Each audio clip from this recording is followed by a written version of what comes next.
আজকে প্রাথমিক ৩২,০০০ চাকরি বাতিল মামলাটি মহামান্য বিচারপতি তপব্রত চক্রবর্তী এবং মহামান্য বিচারপতি ঋতব্রত কুমার মিত্র স্যারের ডিভিশন বেঞ্চে কোর্ট নাম্বার 11-এ আজকে দুপুর ২টোর পর থেকে শুনানির জন্য লিস্টেড ছিল এবং এই মামলাটি আজকে লাঞ্চের পরে শুনানি হয়েছে, দীর্ঘ শুনানি হয়েছে। এই মামলায় আজকে মূলত সওয়াল করেছেন অ্যাপেলেন্টসদের আইনজীবী, অর্থাৎ মহামান্য সিঙ্গেল বেঞ্চের রায়ে যাদের চাকরি বাতিল হয়ে গিয়েছিল তাদের আইনজীবী প্রতীক ধর। তো আইনজীবী প্রতীক ধর তিনি কি আজকে সওয়াল করলেন, মহামান্য বিচারপতি কি মন্তব্য করলেন, এছাড়াও আজকে সুপ্রিম কোর্টের প্রখ্যাত আইনজীবী মিস মীনাক্ষী আরোরা ম্যাম, তিনিও কিন্তু আজকে উপস্থিত ছিলেন ভিসিতে। একদম শুনানির প্রথমে তিনি কি জানালেন, তো সমস্ত বিষয়ে আজকে ডিটেলস আলোচনা করব এবং আজকে ডিটেলস কি হলো এই প্রাথমিক ৩২,০০০ চাকরি বাতিল মামলা এবং পরবর্তী শুনানি কবে, সমস্ত কিছু ডিটেলসে এই ভিডিওতে আলোচনা করার চেষ্টা করব। অনুরোধ করব আপনারা ভিডিওটি পুরোটা দেখবেন, কোনো অংশে স্কিপ না করে, এবং আমাদের চ্যানেলে নতুন হলে অবশ্যই চ্যানেলটি সাবস্ক্রাইব করবেন। এই ভিডিওর লেন্থ হয়তো একটু বড় হবে, কিন্তু এই ভিডিওতে আমি ডিটেলসে আপনাদের সাথে কোর্টরুমে যা যা হয়েছে সেটিকে সংক্ষিপ্তভাবে উপস্থাপন করার চেষ্টা করব। প্রথমেই আজকে আইটেম নাম্বার 56-এ Meenakshi Arora ma'am, senior advocate, তিনি অ্যাপিলেন্টসদের হয়ে বলেন ভিসিতে। তিনি যেটা বলেন যে লার্নেড মিস্টার অশোক ব্যানার্জি, অর্থাৎ learned advocate mister Ashok Banerjee, তিনি সবকিছু বলেছেন, এক্সটেন্সিভ সাবমিশন করেছেন। তিনি যেটা সাবমিশন করছেন সেটা হচ্ছে তার যে সাবমিশন সেটাকে অ্যাডপ্ট করছেন এবং তার পাশাপাশি তিনি at the stage of rejoinder যখন হবে, যখন রিপ্লাই দেওয়ার সময় আসবে, তখন তাকে যেন কিছু বলতে দেওয়া হয়, এটাই তিনি বললেন। তো মহামান্য বিচারপতি বললেন ঠিক আছে, তাকে রিপ্লাইয়ের সময় সুযোগ দেওয়া হবে। তো এরপরেই সওয়াল শুরু করলেন আইনজীবী প্রতীক ধর। তো আইনজীবী প্রতীক ধর তিনি বললেন যে তিনি ম্যাট 1322 অফ 2023 থেকে তিনি বলছেন তার যে পিটিশনার তার সংখ্যা হচ্ছে 635 জন। তিনি কতগুলো পয়েন্টে সওয়াল করেন। তিনি যেটা বলেন যে 12ই সেপ্টেম্বর 2022-এ রিট পিটিশনটি ফাইল করা হয়েছিল এবং জাজমেন্ট দেওয়া হয় 12 মে 2023-এ। সুপ্রিম কোর্টের যে সেটেল প্রিন্সিপাল, সেই সেটেল প্রিন্সিপাল অনুযায়ী যখন রিট পিটিশন ফাইল হবে সেই দিনই কিন্তু লিটিগেটার যারা, তাদের যে রাইট সেটা ক্রিস্টালাইজ হয়ে যাবে। এবং তিনি সুপ্রিম কোর্টের একটি জাজমেন্টকে রেফার করলেন এবং তিনি যেটা বললেন মহামান্য কলকাতা হাইকোর্টেরও একটি জাজমেন্টকে রেফার করলেন এবং তিনি বললেন যে ল ইজ ওয়েল সেটেলড।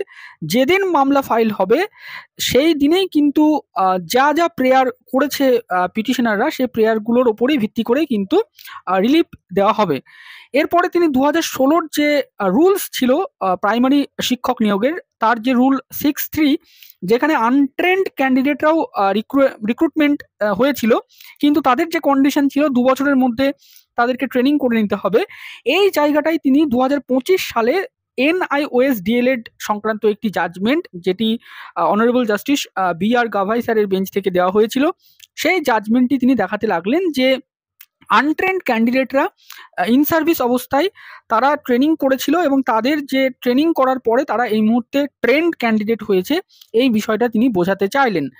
তো মহামান্য বিচারপতি এই জায়গাটায় বারবার জিজ্ঞাসা করছিলেন যে এই যে NIOS DLED এর বিষয়টি আপনি উত্থাপন করতে চাইছেন, এটি মানে কি বিষয়ে সম্পর্কিত। তো তখন মিস্টার ধর, অর্থাৎ আইনজীবী প্রতীক ধর, তিনি এটা বললেন যে সিঙ্গেল বেঞ্চের বিচারপতি তিনি মূলত যারা আনট্রেন্ড ক্যান্ডিডেট তাদের চাকরি বাতিল করেছিলেন, কিন্তু যারা ট্রেন্ড ক্যান্ডিডেট তাদের চাকরি বাতিল করেননি এবং মামলা ফাইল হয়েছিল 2022 সালে। অতএব সুপ্রিম কোর্টের যে জাজমেন্ট সেখান থেকেই দেখা যাচ্ছে যে যারা ইন সার্ভিস আনট্রেন্ড ক্যান্ডিডেট তারা 2019 সালের মধ্যেই ম্যান্ডেটরিলি তারা ট্রেনিং কমপ্লিট করে ফেলেছে এবং তাদেরকে ট্রেন্ড ক্যান্ডিডেট হিসেবে ঘোষণা করা হয়েছে। তাহলে পিটিশনাররা যখন মামলা ফাইল করেছিলেন তখন তারা আর আনট্রেন্ড ক্যান্ডিডেট ছিলেন না, তারা ট্রেন্ড ক্যান্ডিডেট হয়ে গিয়েছিলেন। তাহলে তাদের চাকরিটা কেন বাতিল হলো, তাদেরকেও ট্রেন্ড ক্যান্ডিডেট হিসেবে ট্রিট করা উচিত ছিল, এমনটাই তিনি বোঝাতে চাইলেন মহামান্য বিচারপতির কাছে। তো মহামান্য বিচারপতি তখন প্রশ্ন করলেন যে এই যে চাকরি বাতিল হয়েছে আপনাদের, সেটা তো ট্রেনিং বা মানে ট্রেন্ড বা আনট্রেন্ড এই ইস্যুতে নয়, সেখানে অন্য ইস্যু ছিল। তো সেই সময় আইনজীবী প্রতীক ধর তিনি যেটা বলার চেষ্টা করেন যে আনট্রেন্ড প্রার্থীদের মূলত চাকরি বাতিল করা হয়েছে দুর্নীতি হয়েছে বলে, কিন্তু যারা ট্রেন্ড প্রার্থী তাদের চাকরি বাতিল করা হয়নি। কিন্তু তাদেরকেও যদি ট্রেন্ড হিসেবে গণ্য করা হতো তাহলে তাদের চাকরিটাও হয়তো বাতিল হতো না, যেহেতু তারা 2019 সালের মধ্যে ট্রেনিং কমপ্লিট করে নিয়েছেন।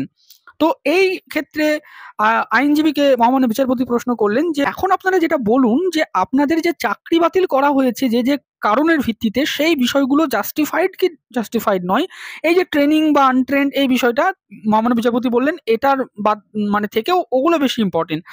তো আইনজীবী প্রতীক ধর সেই সময় বললেন যে এটা খুবই ফান্ডামেন্টাল পয়েন্ট মাই লর্ড, এই যে ট্রেনিং এবং আনট্রেন্ডের বিষয়টা। তার কারণ সুপ্রিম কোর্টের জাজমেন্ট অনুযায়ী এপ্রিল 2019-এর পর আর তাদেরকে আনট্রেন্ড বলা যাবে না। সুপ্রিম কোর্ট কতগুলো ক্রাইটেরিয়া সেট করেছিলেন 2025-এর জাজমেন্টে, যে যারা ইন সার্ভিস অগাস্ট 2017-এর আগে তারা ডিউরিং সার্ভিস তারা NIOS DLED এর মাধ্যমে ট্রেনিং করে নেবে এবং সেই ট্রেনিংটা কমপ্লিট হতে হবে 2019-এর মধ্যে। অতএব তারা 2019-এর পরে তারা ট্রেনিং করে নিয়েছে, তার ফলে যারা মামলা করেছেন 2022 সালে এসে, তখন কিন্তু তারা ট্রেন্ড হয়ে যাচ্ছেন। তো মহামান্য বিচারপতি বললেন ঠিক আছে, তাহলে আপনারা কাট অফ ডেটের মধ্যেই ট্রেনিং করে নিয়েছিলেন, তো ফলে কোনো আনট্রেন্ড প্রার্থী আর আপনাদের এগেনস্টে আপনাদের যে অ্যাপয়েন্টমেন্ট সেটা চ্যালেঞ্জ করতে পারবে না, এইটাই তো আপনি বলতে চাইছেন। তো আইনজীবী প্রতীক ধর তিনি এটাই বললেন যে সুপ্রিম কোর্টের যে জাজমেন্ট, সেই জাজমেন্ট অনুযায়ী তিনি এই বিষয়টা দেখানোর চেষ্টা করলেন যে ইন সার্ভিস টিচার হিসাবে যারা আনট্রেন্ড টিচার ছিলেন তারা মানে 2019-এর মধ্যে ট্রেনিং করে নিয়েছেন, অর্থাৎ তাদেরকে আর আনট্রেন্ড ক্যান্ডিডেট বলা যাবে না। তো মহামান্য বিচারপতি প্রশ্ন করলেন যে এই গ্রাউন্ডটি আপনারা অ্যাপিলে কেন রাখেননি, অর্থাৎ আপনারা যে ট্রেন্ড ক্যান্ডিডেট, আপনাদেরকে যে আর আনট্রেন্ড ক্যান্ডিডেট বলা যাবে না, এটা তো আপনারা আপনাদের অ্যাপিলে বলেননি। তখন মিস্টার প্রতীক ধর তিনি যেটা বললেন যে অর্থাৎ তারা কিভাবে জানবেন যে 2025 সালে এসে সুপ্রিম কোর্ট এরকম একটা রায় দেবে।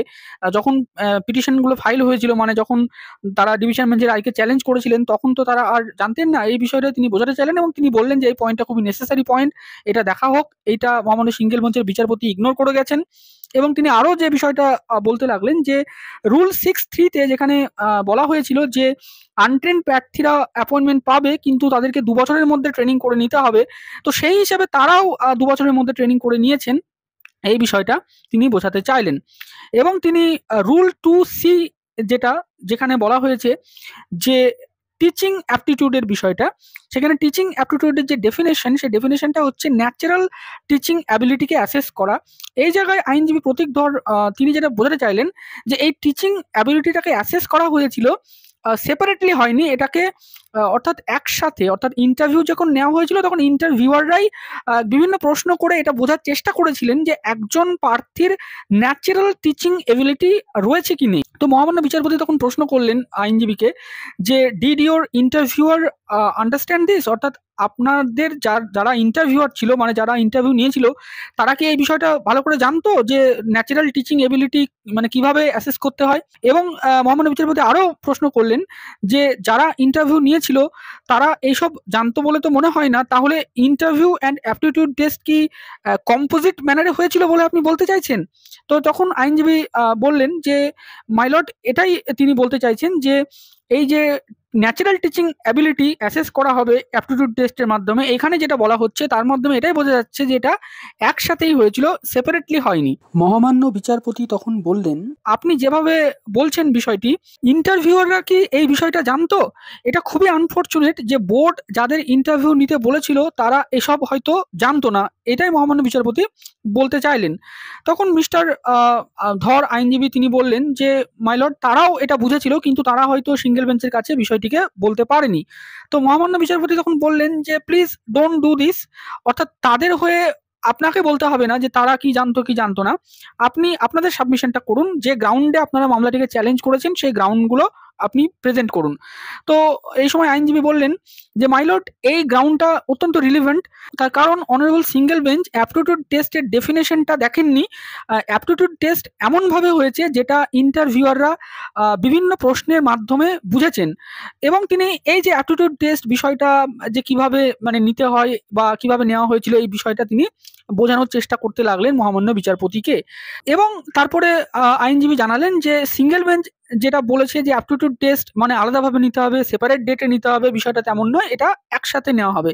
তো এই সময় মহামান্য বিচারপতি বললেন যে সিঙ্গেল বেঞ্চ তা তো বলেনি যে অ্যাপটিটিউড টেস্ট আলাদা ডেটে নিতে হবে, সিঙ্গেল বেঞ্চ যেটা বলেছে যে অ্যাপটিটিউড টেস্ট নেওয়া হয়নি। এই সময় আইনজীবী তিনি একটি গুরুত্বপূর্ণ বিষয় মহামান্য বিচারপতির কাছে তুলে ধরলেন যে প্রায় 700 ইন্টারভিউয়ার ছিল গোটা রাজ্য জুড়ে, যার মধ্যে 30 জন ইন্টারভিউয়ারকে মহামান্য বিচারপতি স্যাম্পলিং করে ডেকেছিলেন, মানে তাদেরকে ডেকে এনেছিলেন। স্যাম্পলিং একটা টেকনিক সার্ভে করার, তো তাদেরকে ডেকেছিলেন এবং যার মধ্যে 30 জনের মধ্যে 13 জন বলেছিল যে অ্যাপটিটিউড টেস্ট নেওয়া হয়নি, কিন্তু তারা এটা বলেনি ইন্টারভিউয়াররা যে ন্যাচারাল টিচিং এবিলিটিটাকে তারা অ্যাসেস করেনি, তারা বলেছে অ্যাপটিটিউড টেস্ট নেওয়া হয়নি। তো অ্যাপটিটিউড টেস্ট এবং ন্যাচারাল টিচিং অ্যাবিলিটি এই দুটো বিষয় আলাদা, এটাই বোঝাতে চাইলেন আইনজীবী প্রতীক ধর, যে aptitude test means natural teaching ability, এটাই দুটোই যে সেম, এটা হয়তো ইন্টারভিউয়াররা সেই সময় বুঝতে পারেনি, এটাই তিনি বলতে চাইলেন। এবং তিনি যেটা বললেন যে সিঙ্গেল বেঞ্চ এই বিষয়টাকে আনরিজনেবল ভাবে দেখেছে, এবং এছাড়াও সিঙ্গেল বেঞ্চের যে অন্য অর্ডার ছিল যেখানে দেখা গেছে যে একজন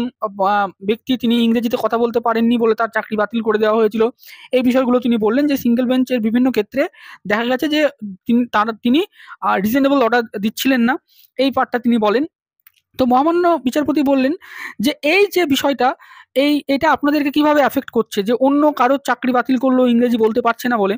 তো তখন মিস্টার ধর বললেন যে মাই লর্ড, জাজ যেভাবে ইন্টারভিউয়ারদের ইন্টারভিউ নিয়েছিল সেখানে ইন্টারভিউয়ারদেরকে যে প্রশ্ন করেছিল সেটা সঠিক করেনি। তার কারণ 17 জন ইন্টারভিউয়ার তারা বলেছিল যে তারা অ্যাপটিটিউড টেস্ট নিয়েছিল, সেইটা কিন্তু জাজমেন্টে যে তাদেরকে কি প্রশ্ন করা হয়েছিল, তারা কি উত্তর দিয়েছিলেন সেটা পরিষ্কার করে লেখা হয়নি। তো মহামান্য বিচারপতি তখন বললেন যে অ্যাপটিটিউড টেস্টের জন্য কি কোনো মোডালিটিস বা গাইডলাইন ফ্রেম করা হয়েছিল। তো বোর্ডের পক্ষ থেকে আইনজীবী যিনি ছিলেন তিনি বললেন যে একটা গাইডলাইন ছিল, সেটা রেকর্ডে নেই, তবে সেটা বললে তিনি মহামান্য বিচারপতির কাছে উপস্থিত করতে পারবেন। এরপরে আইনজীবী প্রতীক ধর বাবু তিনি আরো যেটা বললেন যে মেজরিটি যারা ইন্টারভিউয়ার তারা মহামান্য সিঙ্গেল বেঞ্চের বিচারপতির কাছে বলেছিলেন যে অ্যাপটিটিউড টেস্ট হয়েছিল।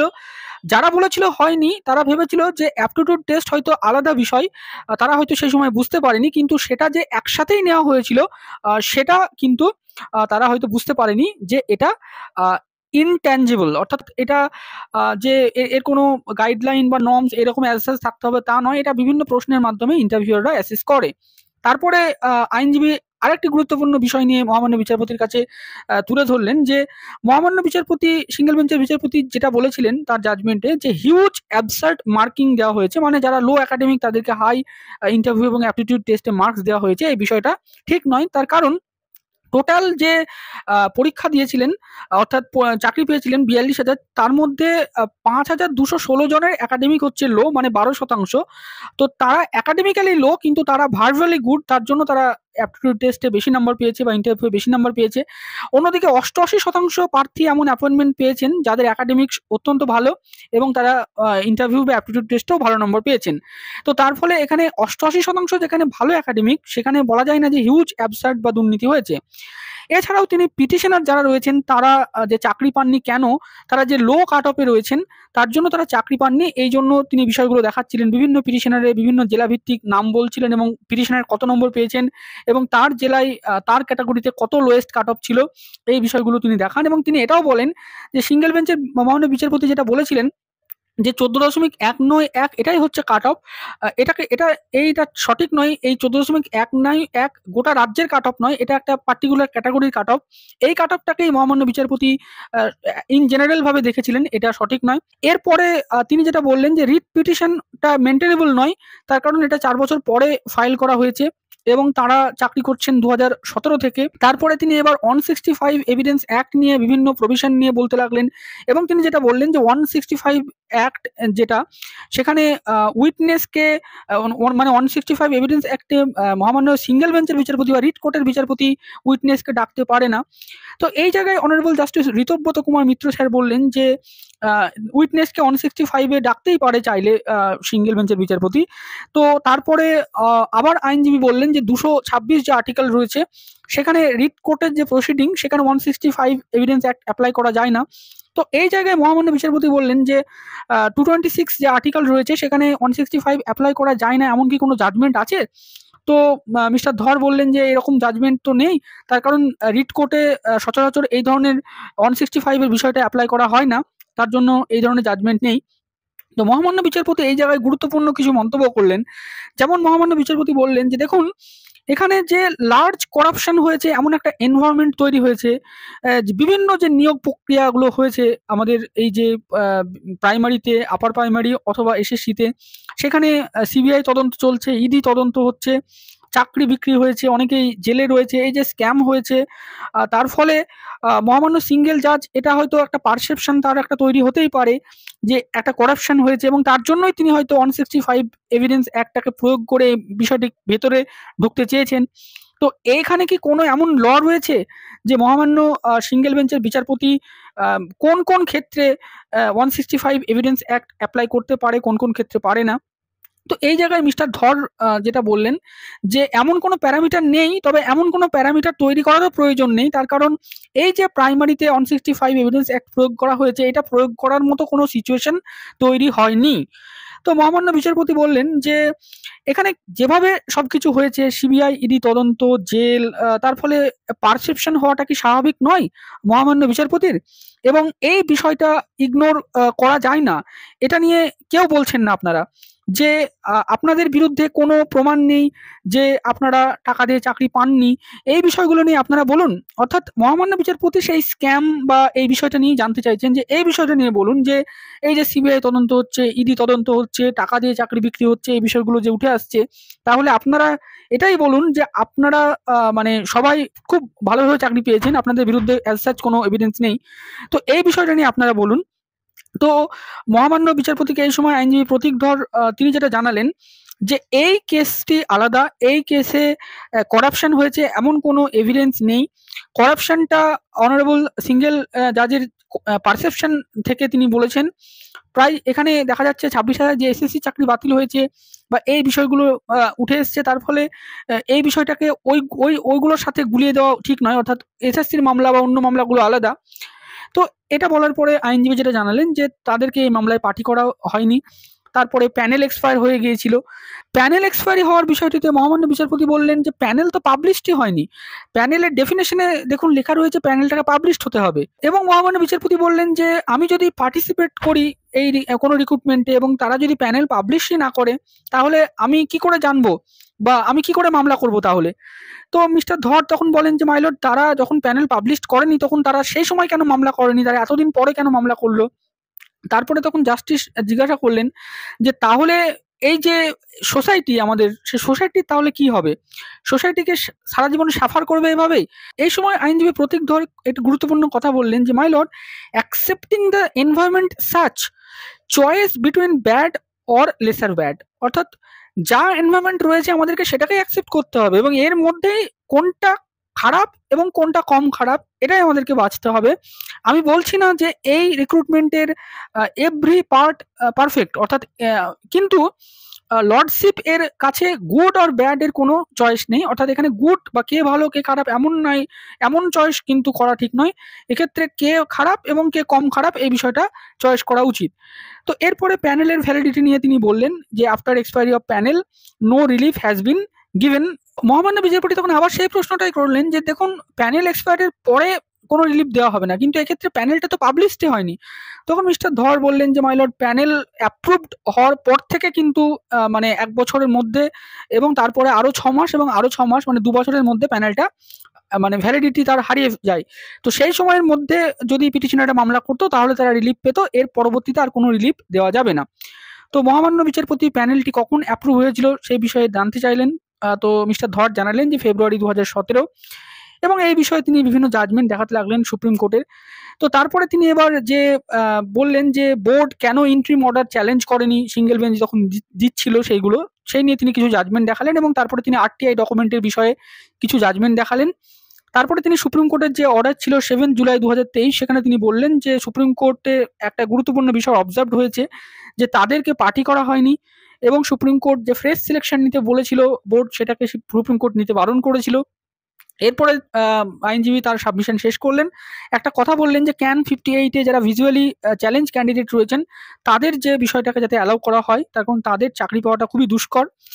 তো এই সময় আইনজীবী তরুণ জ্যোতি তিওয়ারি তিনি বললেন যে মাই লর্ড, যারা ভিজুয়ালি চ্যালেঞ্জ প্রার্থী বা যারা এরা রয়েছেন তাদের যে ভ্যাকান্সি, সেই ভ্যাকান্সি থেকে তারা কম অ্যাপয়েন্টেড হয়েছেন, তার মানে এক্ষেত্রে যদি মানে যে কোনো রায় হোক না কেন তাদের কোনো রাইট খর্ব হবে না। তো এরপরে মহামান্য বিচারপতি একটি গুরুত্বপূর্ণ প্রশ্ন করলেন তরুণজ্যোতি তিওয়ারিকে যে 36,000 চাকরি প্রথমে বাতিল হয়েছিল, এরপরে সেটা চেঞ্জ হয়ে 32,000 হলো, 4,000 কোথায় গেল? তো তরুণজ্যোতি তিওয়ারি এই বিষয়টা বলার চেষ্টা করছিলেন যে ট্রেন্ড ক্যান্ডিডেট, আনট্রেন্ড ক্যান্ডিডেট এই পার্টগুলো নিয়ে। তো তারপরে প্যানেল এক্সপায়ারির বিষয়টা নিয়ে এবং প্যানেল যে কবে পাবলিশ হয়েছিল এই এই বিষয়গুলো নিয়ে। তো তখন মহামান্য বিচারপতি বললেন, ঠিক আছে আপনাদেরকে পরের দিনকে শুনবো। তো এরপরে মামলাটিকে আবার 18ই জুলাই শুনানির জন্য রাখা হলো, মানে শুক্রবার এই সপ্তাহে। তো সেই দিনকে যারা মামলা ডিভিশন বেঞ্চে চ্যালেঞ্জ করে নিয়ে গিয়েছিলেন, অর্থাৎ যারা অ্যাপেলেন্টস, তাদের বক্তব্য যাতে শেষ হয়, মহামান্য বিচারপতি সেটা তাদেরকে মানে বললেন যে আপনাদের বক্তব্য যাতে শেষ হয়। এরপরে পিটিশনার যারা রয়েছেন, রিট কোর্টের অরিজিনাল রিট পিটিশনার, তাদের বক্তব্য শোনা হবে। তো আজকের যে পুরো মামলা সেটা আপনাদের সামনে ডিটেলসে আমি তুলে ধরলাম। ভিডিওটি এই পর্যন্ত। ভিডিওটি শেষ অবধি দেখার জন্য আপনাদের সকলকে জানাই অসংখ্য ধন্যবাদ।